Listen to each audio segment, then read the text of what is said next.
واش خبركم بان حفيظ الدراجي الجزائري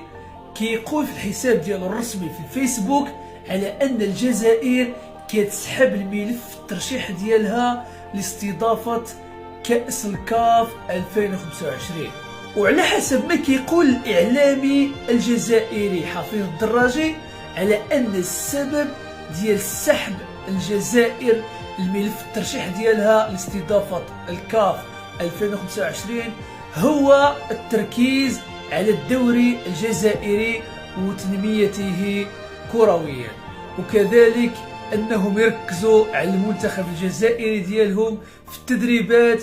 باش أنهم ينافسوا ويفوزوا بجميع الألقاب القارية. لكن حقيقة الموضوع هو أن الاتحاد الجزائري ما استطاعش أنه ينافس المغرب في استضافة